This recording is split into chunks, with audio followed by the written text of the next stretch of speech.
Chris Gouser here with Matt Howell. On this episode of The First Run, Matt has been bitten by a Sumatran Rat Monkey and is feeling a bit under the weather, but we're going to go ahead and soldier on. First up, it's Ethan Coen's solo effort, Drive-Away Dolls. Joel gave us Macbeth. How does Ethan's solo road trip mix-up adventure fare against the unending adaptations of the Bard's work? Is that even a fair question? Then Nic Cage continues the Cage-essiance with Dream Scenario. Or does he? There's a suitcase full of physical media featuring the streaming and straight-to-DVD picks of the week, and then Matt and I are going to discuss our 5 favorite Coen Brothers characters. So grab some Huggies and settle in for another rowdy episode of The First Run as Matt slowly succumbs to zombieism. Here's a clip from Drive-Away Dolls. Where do you want to go? Tallahassee? Tallahassee. What's wrong with Tallahassee? It's very nice. There's Spanish moss and live oak. Curly here. Don't call me Curly. And your name, Curly? My name is Curly. We just met. It's too familiar. Have you ever been to Tallahassee? No, I got good sense. Your car is a Dodge Aries. Oh, okay. Is that a good car? Not really. You sell those shirts? You sell those shirts? Matt, what is Drive-Away Dolls all about? I gotta tell you, too, I want to preface this. I was really looking forward to this year. I think it made at least honorable mention on my list. I think it might have made both of our top 10 lists for most anticipated of 2024. But anyway, Jamie and Marion, two young lesbian friends who... One of which, Jamie, is very much a physical free spirit who's all about getting some tang. And Marion is a much more That's a phrase reserved... I don't hear entirely enough. Tang. I use it a lot, I think, as a gag in college, like, because it's so bad. And over, when you try and kind of reclaim something. Like Yeah. I was on a jag for a while of trying to bring back, yeah, you did. Or yeah, but that didn't really take off. Didn't catch on? That didn't catch on for you? Nah. Sorry, I didn't mean to interrupt your story, so please, Drive-Away Dolls, continue. It's all right. All so about Marion, the tang. Yeah, that's right. Jamie's all about the tang. Marion is much more reserved, demure. Continue. And they decide to get out of town. Marion's going to go visit her aunt that lives in Tallahassee. They come up with the idea of doing a drive-away, which is basically where you pick up a car and you drive it to a location. And there just so happens that somebody has ordered one to be delivered to Tallahassee.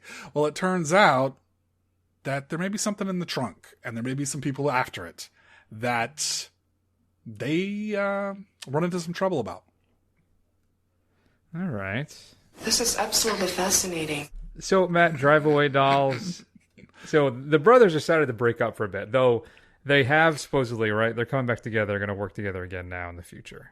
Or at least they have a project that they're working on together. Sure.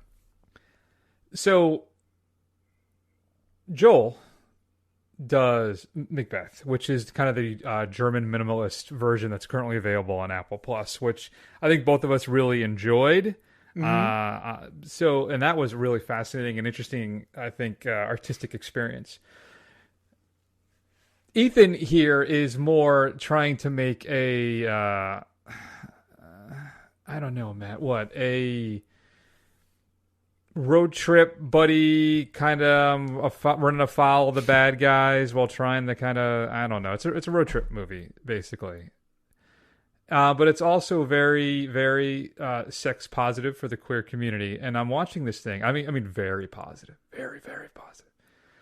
And I mean, I'm no prude, but still, it's intense sometimes. But I'm watching this thing, and I'm like, I'm kind of uncomfortable having this deeply gay film done by a straight guy, a straight cis white male, But then I find out after doing the barest amount of research that it is co-written, produced, and edited by Trisha Cook, who is his domestic partner.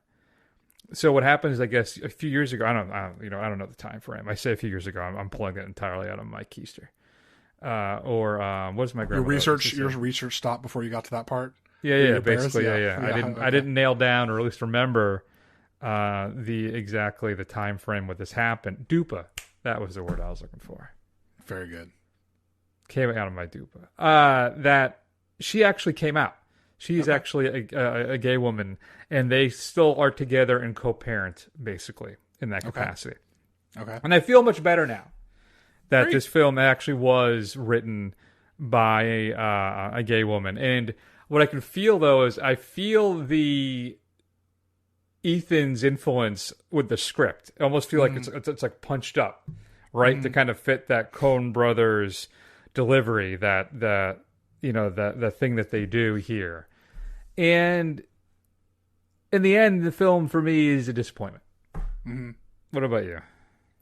Yeah, so this is so if Macbeth is the austere, artistic side of the Coen brothers, where they're sometimes at their best, No Country for Old Men, things like that, right? And then this is in the vein of, the more wacky, surreal side of the Coen brothers. Think your Raising Arizonas or your Big Lebowskis. And sometimes when those come together, you can have something that's magical, like Fargo. Other times, you can have stuff like The Lady Killers, which is just a big ol' unfocused mess, right?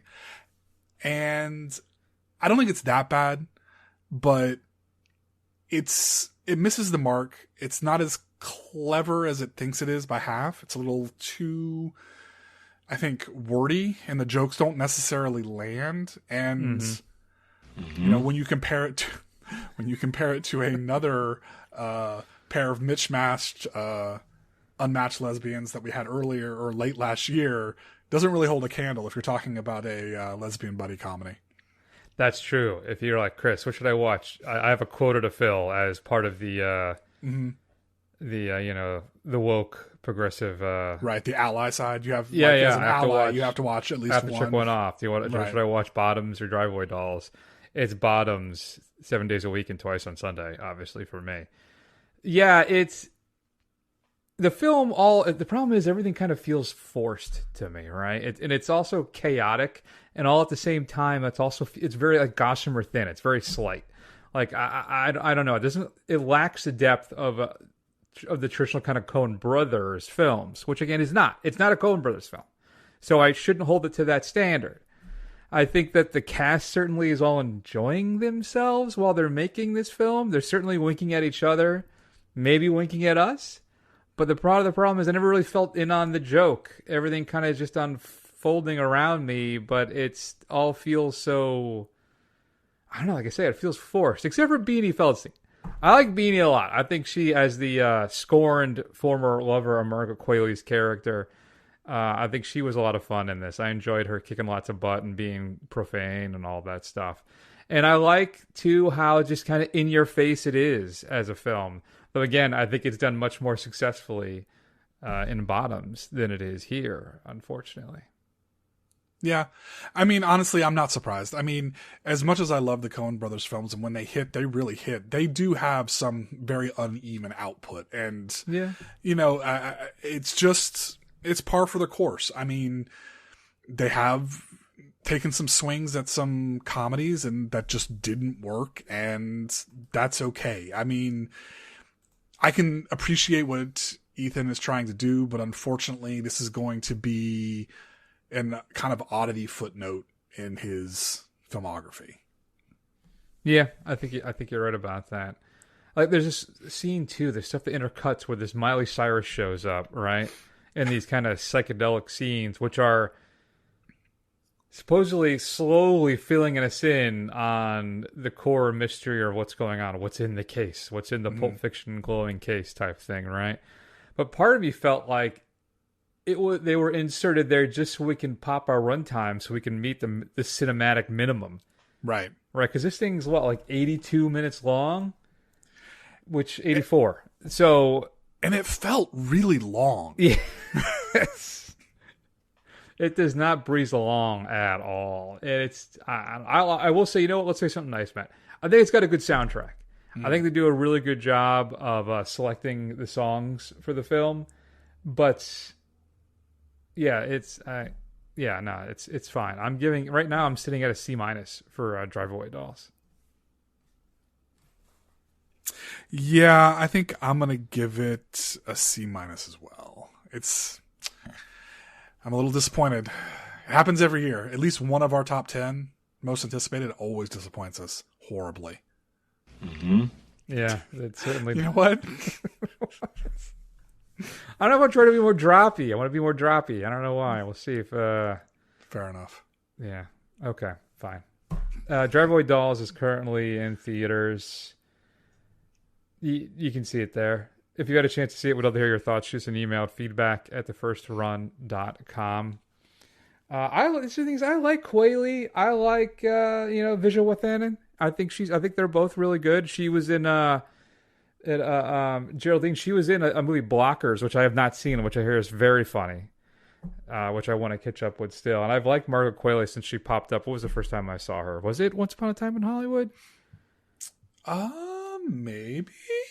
Regardless, it's one of those things where it's a great cast. Coleman Domingo, Pedro Pascal is in his Bill Camp. And Matt Damon. When Matt Damon shows up, when that billboard shows up, I laughed. I just laughed at the billboard because you can usually count on Damon to be just absolutely ridiculous in a small role. I love how game he is for basically anything. I've always respected that about Damon. But yeah, so he's able to get a bunch of great people in the film. But again, even like Pascal, everything. Again, it just feels forced so much. So much of it feels like trying to capture that Coen Brothers magic, but it eludes them the entire time. Like almost like someone wanted to make a Coen Brothers. Like when Tarantino blew up and we had all those kind of Tarantino knockoffs for 5 years after that. Yeah. It was kind of like that. It's like, I want to make a Coen Brothers film. But it actually is one of the Coen Brothers. Right. Well, they need each other. They're a symbiotic filmmaking apparatus. They need to temper each other's worst impulses, Mm-hmm. Oh my God, you son of a bitch. Could be worse. It could be Drivers and James design. That's very true. Again, all right, let's move on, huh? Physical media, this one's coming up this upcoming Tuesday, March 5th? What'd you say his name was? The man with the silver knobbed whip? I said Liberty Valance. But if that's what you gotta do, you better start packing a handgun. A gun? I don't want a gun. I don't want a gun. I don't want to kill him. I want to put him in jail. Oh. Well, I know those law books mean a lot to you, but not out here. Out here, a man settles his own problems. No, but do you know what you're saying to me? You're saying just exactly what Liberty Valance said. What kind of a community have I come to? You all seem to know about this fellow Liberty Valance. He's a no-good gun-packing, murdering thief. But the only advice you can give to me is to carry a gun. Well, I'm a lawyer. Ransom Stoddard, attorney at law. You may be shocked to know that that's Jimmy Stewart, along with John Wayne. Two really... Yeah, their acting styles and their voices are so subtle that you wouldn't pick it up. But really I'm glad you blend pointed in. that out. Yeah. So that, of course, is a clip from The Man Who Shot Liberty Valance is being released in 4K by Kino Lorber this upcoming Tuesday, March 5th. There's a brand new restoration on that from Paramount, and there's a brand new Filmmaker's Focus by Leonard Maltin on there, and then feature commentary by Pierre Bogdanovich, which includes archival recordings with John Ford and Jimmy Stewart, which is kind of cool, and some other stuff as well. So I've never seen The Man Who Shot Liberty Valance. I've been told it's a classic of the genre, but I'd like to see it at some point. Have you ever seen it? I haven't seen it, no. Son of a bitch. All right, where are we? Wait, why is it okay that you haven't seen it than I have? Because you're like the more westerny guy. Yeah, but it wasn't. It's never the type of western that really appealed to me. Yeah. I've been watching. I've been working my way at night when I do dishes through A Fistful of Dollars because it's on Max. Oh, the movie's so damn good. It is. It is fantastic. And I've been listening to Morricone too, like the last week. Of course. That's what it was. Is that I was listening to I was creating all my playlists got deleted off my computer like 6 months ago. and I've been slowly rebuilding them, and I finally got around to rebuilding my Morricone playlist. I just got sucked into all the music again, and I'm like, oh, I gotta watch Fistful of Dollars again too. Why did I bring that up? No idea. Because we're talking about westerns. Number 5. Who Are You People from Gravitas Ventures. 16-year-old Alex Fixel-Matt has always felt out of sync with her affluent Portland parents, with her private school peers, and with herself. I'm having trouble speaking tonight because I really bit the inside of my lip, really badly. It's really bothering me. When Alex's parents interrupt her impetuous attempt to seduce her high school English teacher, they plan to ship her off to boarding school. But before Alex leaves, she finds an old letter in her mother's desk, indicating her biological father is not the man who raised her. Featuring Yeardley Smith. Oh. Devon Sawa. And the first Mrs. First Round, Alyssa Milano. That's how it made the list. Very good. Alyssa's on that. Alyssa's in it. 4. Shout Factory is putting out Over the Edge. New Granada is a planned community mat set in the desert where there is nothing for the kids to do save for a rec center, which closes at 6 p.m. The parents, in their zeal to attract industry in their town, have all but neglected their children. As a result, the kids begin to create their own environment, which involves vandalism, theft, and general hooliganism. During an incident in which one of the kids brandishes an unloaded gun at a cop, he is shot and killed. When the parents gather the night to discuss the killing and level of lawlessness among the youth, they soon find out their kids have had all they can take. Brand new 2K restoration of that. New interviews with the director, screenwriter, and more. I've never heard of this film, but Over the Edge is being released by Shout Factory. So, all right. Fantastic. That's for you. What's next? Get 3 coffins ready. Huh? So we're getting our... Is it annual? No. Whenever a new film comes out, we get a new box set. Saw, the 10-film collection, is being released on Blu-ray. I think it includes Spiral, which I guess would be 11 then? Okay. All right. Maybe it doesn't? I don't know. But if you like the new Saw, you can buy the box set yet again. I bought one of the boxes used for like $8. So I could have all the films. Of course, like how they put 2 films per disc, because the bit rate and stuff. So who cares? It's a soft. What are you there for? So yeah, you can buy that box set now. The 2 Utes. 2 what? What was that word? Magnolia is putting out Lord of Misrule, a desperate search for the young daughter of the town's new minister. That's it. That's what it says. But it's the director of not only The Boy, but Orphan First Kill. A movie I rather enjoyed. I had a lot of fun with that, Orphan First Kill. And I still love the first Orphan film as well. So I thought we'd bring that to your attention, too. And what else we got here? I guess, is this the last one? I guess this will be the last one. There can be only one. The Lion in the Winter is being released on Blu-ray by Kino Lorber. Behind the great stone walls of an English castle, the world's most powerful empire is in crisis, Matt. 3 sons struggle to win their father's favor as well as his crown. King Henry II and his queen, Eleanor, engage in a battle of royal wits that pits elder son Richard against his brothers, while the cunning King Philip of France takes advantage of the internal fracturing in his bid to destroy their kingdom. Brand new 4K restoration of that. I think the word he's looking for is restoration. 4K. Audio commentary with the director and more. Kino's also putting out The Long Riders from Walter Hill, the brand new 4K restoration. Death Rides a Horse is being released in Blu-ray by Kino as well.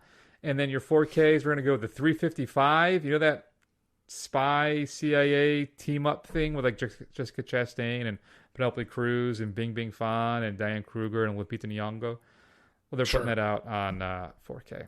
And then Little Monsters, the old film with Fred Savage. And was that Howie Mandel? I think it was Howie Mandel. Yeah, it was Howie Mandel, yeah. Is getting a steelbook from Walmart. Your straight-to-DVD pick of the week, Matt, I'm going to go with Age of Demons.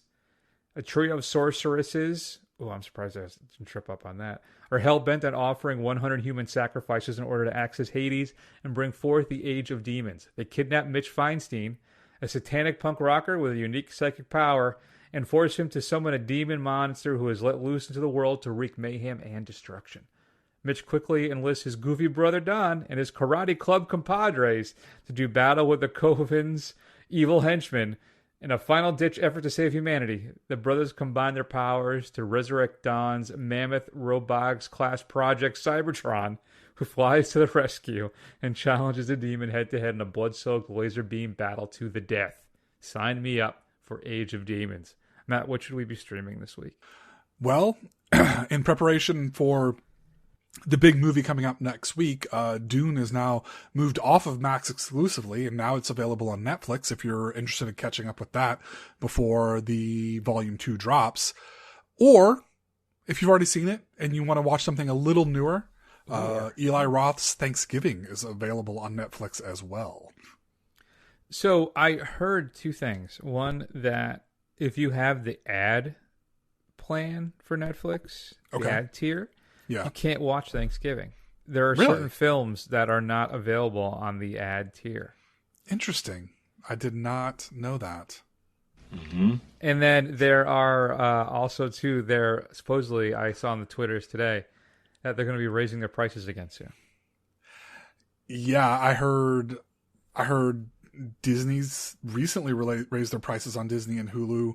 I think everybody across the board is going to be raising their prices. I think Apple's going to be raising its price. Yeah, it's come on, give it to me one more time.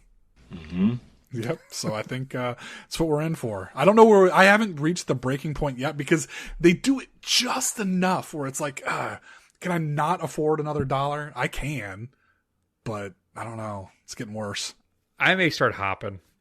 Are you? You know, I wait for a show to roll. I don't really, you know what, I can't say though, because the missus and I got into the Suits show on Netflix. God damn it. And there's like 8-9 seasons of that thing. Yeah. And, but I can't get Criterion because I just got another $10 coupon from them. And they're having a flash sale. By the time this show posts, it's going to be over. Right. But they're having a 50% off flash sale right now. I think I have like 3 $10 coupons sitting in my thing there for them too. Mm-hmm. Good. So, but yeah, no, it's frustrating. It absolutely is frustrating. So, all right, what's left? Dream scenario? You feel like talking about that for a little while? Let's do that. Yeah. All right, let's do that.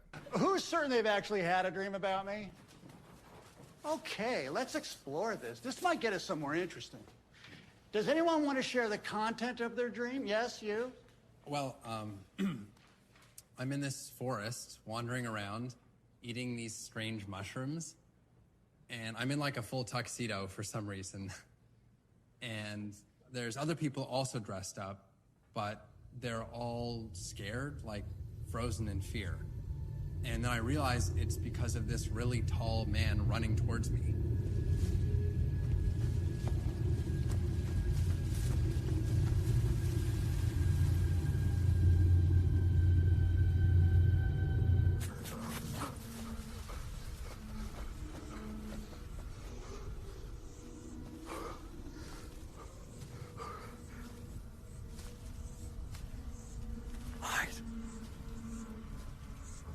Are you talking to me? Yes. Paul, he'll kill us. Paul. I've never seen these. Beautiful. And that's all I remember. Interesting. So I'm looking at the mushrooms instead of helping. Oh, I suppose, yeah. Okay. Let's hear another one. Anyone? Anyone have another one? Matt, dream scenario written and directed by a guy named Christopher. I apologize. I should have looked this up. Borgley. First off, Christopher spells his name wrong. Not only is there a K, but there's 2 F's. I don't know what game you're playing here, Borgley. And Cage plays Paul Matthews. He's a, mild-mannered biology professor, and he starts appearing in people's dreams randomly. It just starts popping up. And the problem he seems to have is that not that he's showing up in people's dreams, but he's like a casual bystander. He's not doing anything proactive while these weird things happen around these people. And at one point, he makes a decision to do something, and all of a sudden, the dreams turn dark. They get scarier. They become more apocalyptic, more horror. And he's still mostly upset because he's still a bystander in a lot of this stuff. But then he does kind of shift, I should say. Once that turn comes, he sometimes will be the terrifying agent of the evil in these people's dreams. So Cage had been experiencing a bit of a renaissance, especially if you want to throw in My Beloved Pig. I do adore that film. And I'm watching this thing, and I'm like, what are we doing here? What greater point are we making? Because I don't think we're creating any engaging form of entertainment. I mean, I enjoyed aspects of the film. I enjoyed certain things. I like Nicolas Cage in it for the most part. I love his constant need for validation. What he's doing with his voice at first was like, what are you doing? But then I kind of bought into it because of his character. I like little gags like this. He's in the bar or whatever he is. He's reading a book called Why Zebras Don't Get Ulcers. Right? There's lots of little things, but as a whole, I don't know if this worked for me. What about you? Yeah, so he's not a particularly likable character. I guess Cage is, doing his game best to give you this put upon weirdo, and the idea of it is very surreal and silly at times, and it can be entertaining, but then it kind of, like you said, it takes the turn, and I guess it has like a message that's, X thing that happens in today's society is bad, so therefore, I don't even know what the ultimate thing is, because it seems like it should have been so easily explained to anybody with a half a brain, like, it's just your dream. And then it also then becomes like this whole monetization influencer thing. That's bad too. So like, it seems to be cancel culture. Well, that's the thing I was talking about. Cancel culture being bad. Right. Yeah. Sorry. And I guess did I hear Arnold? Mm-hmm. Did I hear Arnold right there? Mm-hmm. I think you found a new favorite. At least it's short. At least it's short. Good. Do you have that? Do you have you son of a bitch lined up as well, right along with it, so you can just do one after the other? I don't. They're actually in different places on my board. Mm-hmm. I really should move those around. That's a good point. Yeah. You son of a bitch. I gotta move that. All right, continue. Anyway, yeah, it's kind of a mess. It's an unfocused mess on where this thing is. I think it could have been interesting if they had stuck with certain. I think if they had kind of jettisoned the whole cancel culture bit of it, that would have made it better. I think if it would have been more focused on like a character study of what this kind of ineffectual person is who has this strange power and what he does with it. Yep. It could have been a better movie. But I will say, one of the most ridiculous laughs I've had so far this year is in this film. And all I can say is, when orgasm fart happens, it is, I could not stop. I guffawed pretty loud.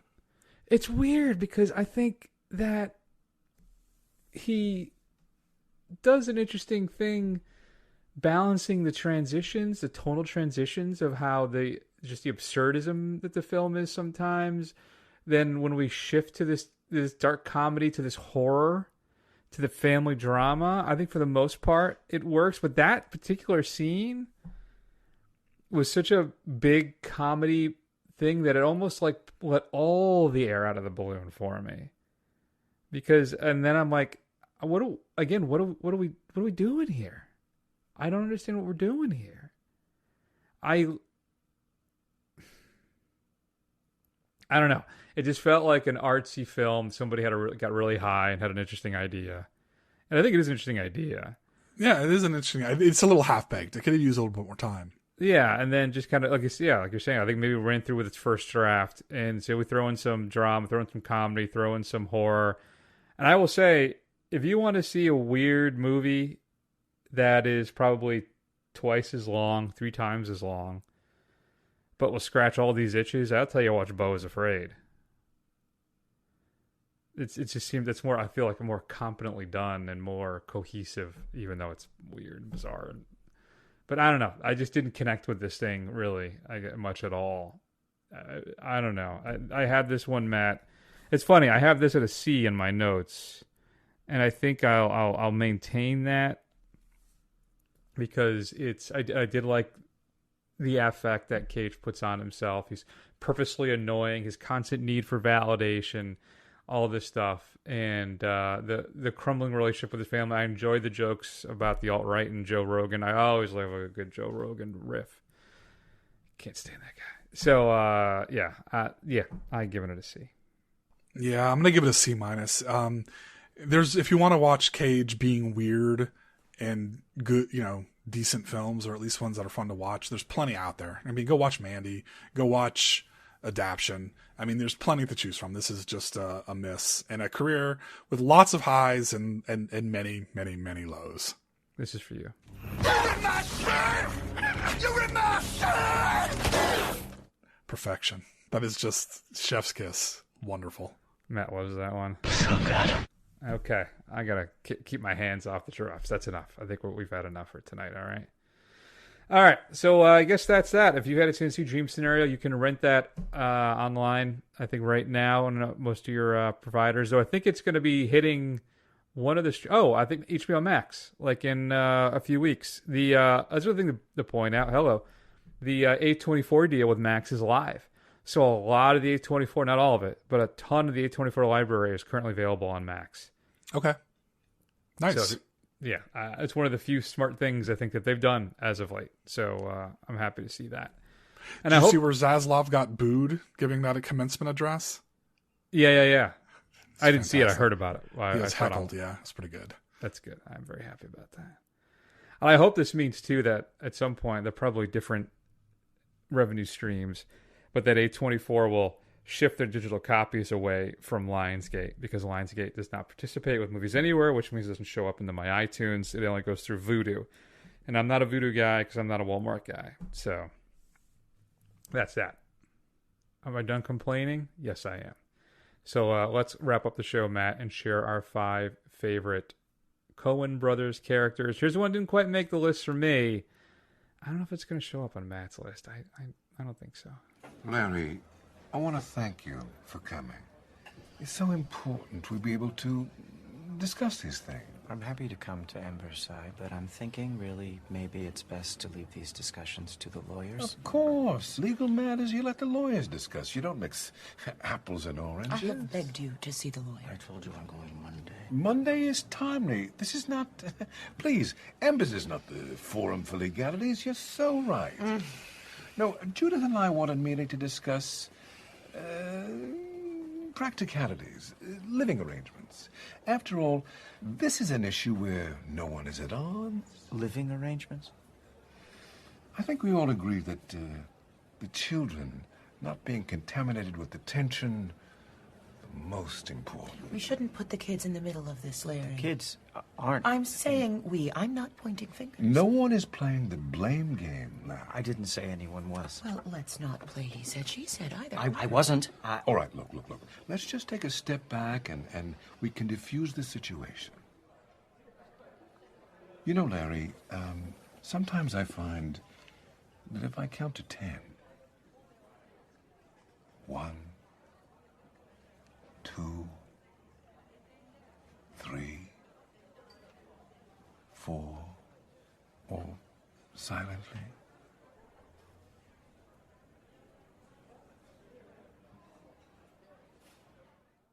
It's an episode of long clips, Matt. I think everything's eclipsing in a half an hour. Jesus Christ, Chris, get down there. Over a minute.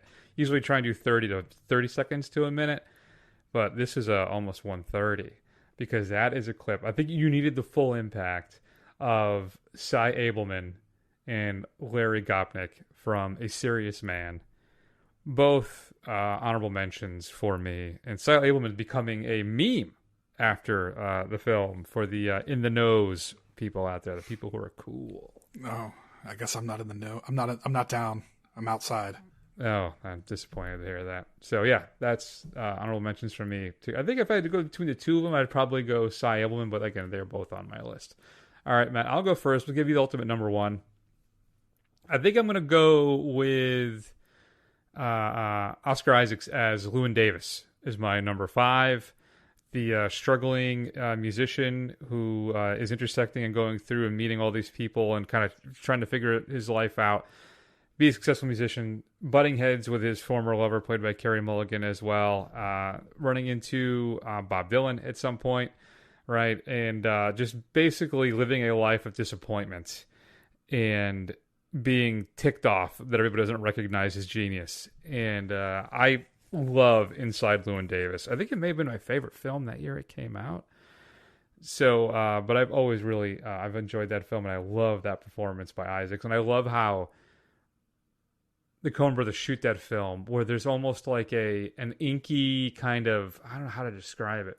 There's like a patina on the film where it's almost like a cloud over it the whole time. So there's very dream-like, the whole thing. Oh, which I wanted to ask you in my notes.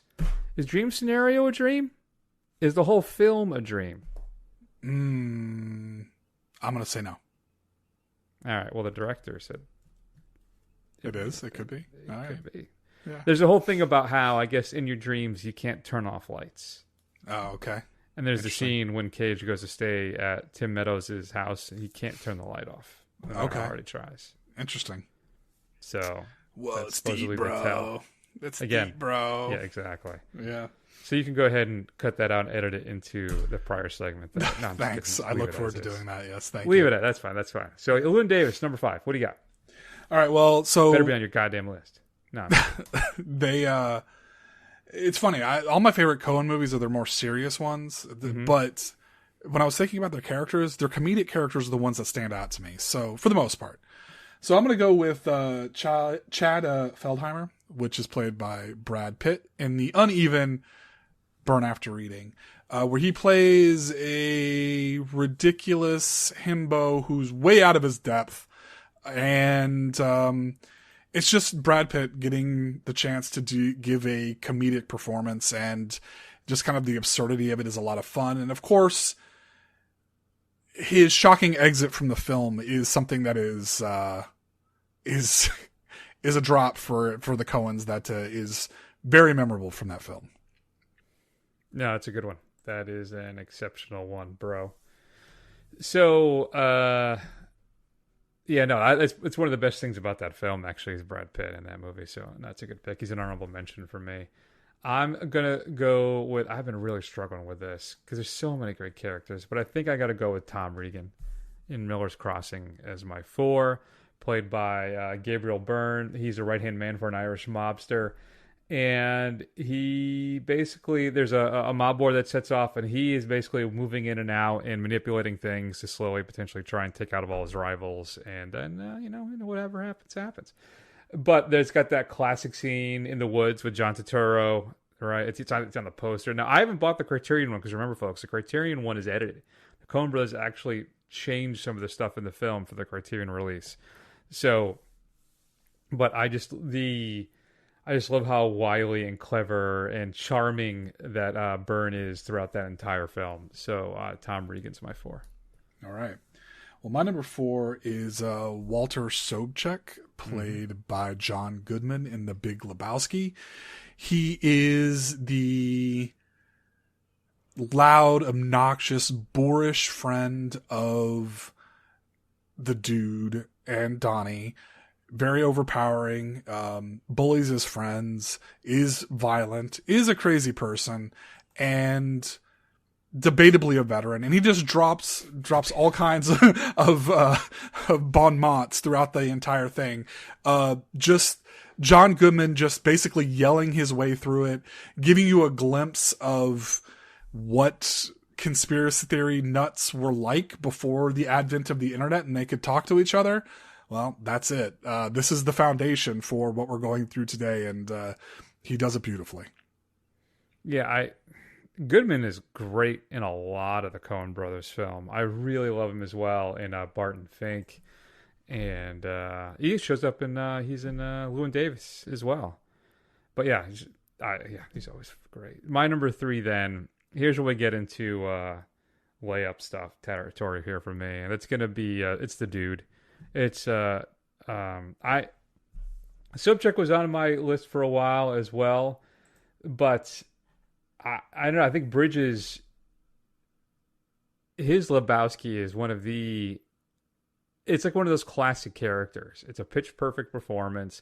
It's an iconic character, really, for what he's able to do with that film. And it's one of those things. It's one of those lightning in a bottle films. and it's I should say lightning. They've captured lightning in a bottle. You know what I'm trying to say. I was right the first time. I don't know why I'm doubting myself. It's late. I'm tired. My mouth hurts. So, yeah, no.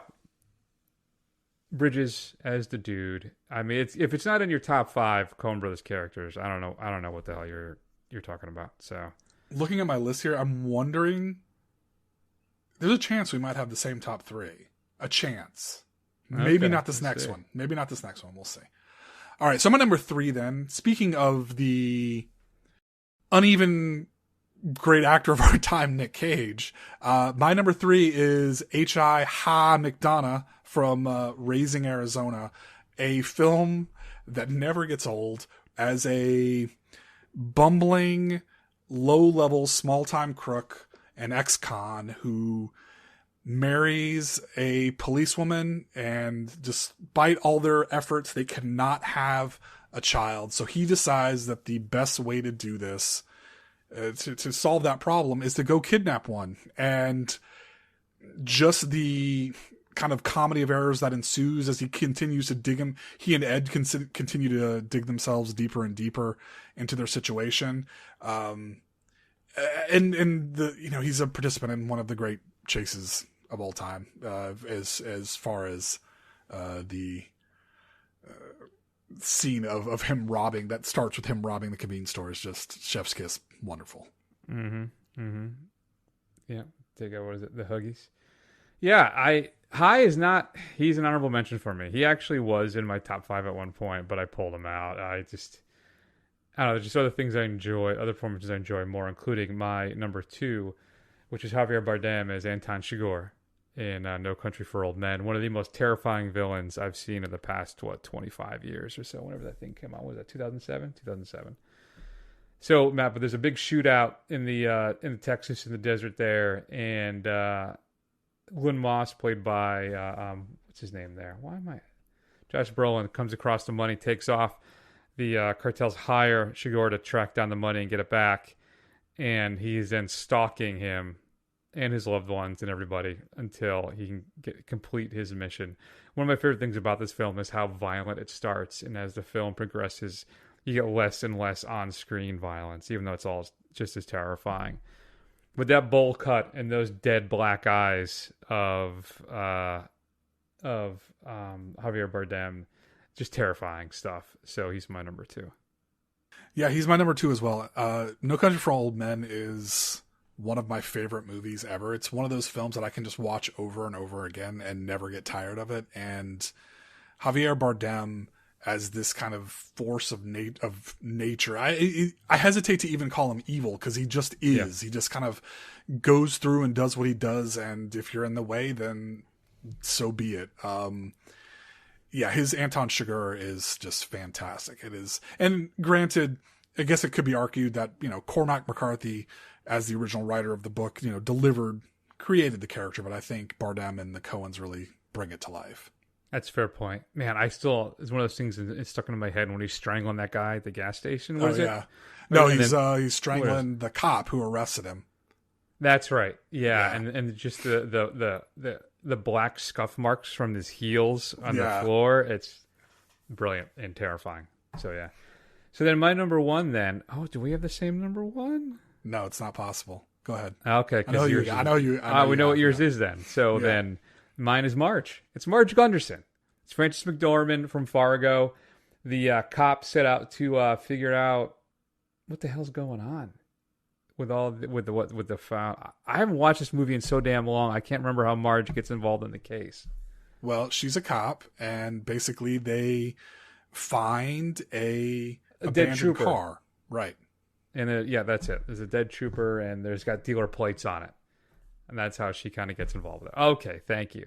But her interactions with William H. Macy at the car dealership are fantastic. When she's interviewing those 2 girls in the bar, which you may hear a bit about when we close out the show later, all that stuff. And but the best thing about it too is her relationship with her husband Norm, played by John Carroll Lynch. It's one of the sweetest, purest kind of relationships you'll see in the movies. He's so supportive of her.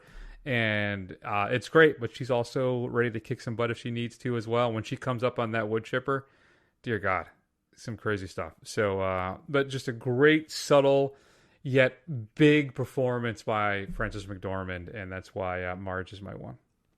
Yeah, she's an honorable mention for me. I love Fargo. Oh, yeah? It is. Oh yeah. It's an honorable mention because number one has to be the dude. He is a completely he's an iconic character. He will live on as the one creation of the Coens that will endure as something that will go through many generations to come. And it is, film nerds will watch Fargo. They'll watch No Country for Old Men and they'll recognize how great they are. But the dude is something that's going to be watched in hazed out college dorms for decades to come. It's basically what this is. You don't think that a bunch of stoners are going to sit around watching this in college dorms? No, I do entirely. I was belching in my but your belching face looks like your disagreement face is they're the same. It's because I kind of got near my wound in my mouth when I was trying to choke it down all at the same time. I bit my tongue and my mouth, so that's why. Man. Yeah, no, thanks for exposing me right now. You're entirely right. And it probably should be my number one. I just like to be a little different, and try and stand out a little bit here. But I mean, that's just like your opinion, man. It's like your opinion, man. I still say, this aggression will not stand, man. Nobody ever gets it either, and I'm always very disappointed. That is heartbreaking. Yeah. No, that's good. I gotta watch that again. I want to do some kind of Coen Brothers run of all my favorite films. Any other honorable mentions for you, Matt? You know what? I'm just going to put out an honorable mention for Steve Buscemi as both Donnie in The Big Lebowski and Carl in Fargo, opposite Peter Stormare and his love of pancake houses. I watched that clip too when I was pulling clips. Yeah, I had Walter Sobchak, Charles Feldheimer, Chad. Jeez, I can't talk tonight. Jerry Lundegaard, Larry Gopnik we heard, Tom Reed we talked about. I don't know how much he's on my list. Carl Showalter from Fargo, Johnny Casper from Miller's Crossing as well, Charlie Meadows from Bartlett and Fink, Edwina, I want to give love to Holly Hunter as well, and then finally Lauren Visser, played by M. Emmett Walsh in Blood Simple as well. One of the great character actors having a fantastic sinister turn in that film. So, there you go. Who's your favorite Coen Brothers character? Shoot us an email at feedback@thefirstrun.com. So, give me your top 3 Coen Brothers movies, Matt. I think I would go No Country for Old Men, obviously. Probably, Lebowski and Fargo, right? But that pains me because I love Inside Llewyn Davis so much, and I love Miller's Crossing so much too, and Raising Arizona. Wow, yeah, top 3 is tough. That is tough. Yeah, I would say number one is by far No Country for Old Men. Then I think it's Fargo, and then depending on the day, it's either going to be Lebowski or Raising Arizona. I think depending on what mood you catch me in, it's going to be one of those two. Yeah, sounds good. All right, feedback at thefirstrun.com. Let us know. Matt, what's coming up next week on The Big Show? Well, a movie that I'm actually excited to go see in the theater because it will benefit from the theater experience is Dune Volume 2 is coming out. Have you seen the early reviews floating around out there? I haven't read any of the reviews. I'm trying to stay away from it as much as possible. I did see a very, very early Rotten Tomatoes score of 95, but I don't know what's happened since. People are gushing. They are saying one of the greatest sequels ever made. Not to get you too hyped up. Are you going to buy one of those popcorn tins? No, I'm not going to buy one of those popcorn tins. Are you? No. Yeah? It's too weird. And speaking of weird, then we're going to catch up with the film that Chris really wants to see, Lisa Frankenstein, that I made him watch something else. What did we watch instead of Lisa Frankenstein? We watched... what did we watch? Oh, the prehistoric horror movie, Out of Darkness. That's it. Yep. Yeah, Out of Darkness. I couldn't see it on my list, even though it's right in front of me. Mm-hmm. So there you go. Yeah, that's getting a digital release. I think now. Okay. Actually. Awesome. Perfect. So you can watch it yourselves if you wanted to. And I guess that'll be that. Oh, and it's our big Oscar prediction show. So we're going to tell you who will win and who should win in the Oscars. Are we going to do our gentleman's bet as always? What do we do? Is it a $10 gift card or something like that? Yeah, I think so. We can continue the tradition. All right. The last couple of years I've won because Chris has gone with his heart as opposed to his head. I gotta stop doing that. In the meantime, you can find us on Instagram, Twitter, YouTube, Facebook. Do a search for The First Run. Scroll. Eventually you'll find us. Head on over to Apple Podcasts. Give us a review. Help other people find the show. And of course, go to thefirstrun.com where you can find archives of all the old shows as well as the report card, which I think I need to update again. I think I'm about 3 weeks out. So we'll get updated on that. And I guess that will be that. In the meantime, we love you very much. Take care of yourselves, and we'll see you soon.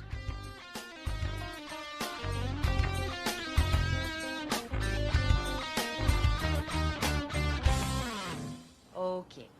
I want you to tell me what these fellas look like. Well, the little guy, he was kind of funny looking. In what way? I don't know, just funny looking. Can you be any more specific? I couldn't really say. He wasn't circumcised.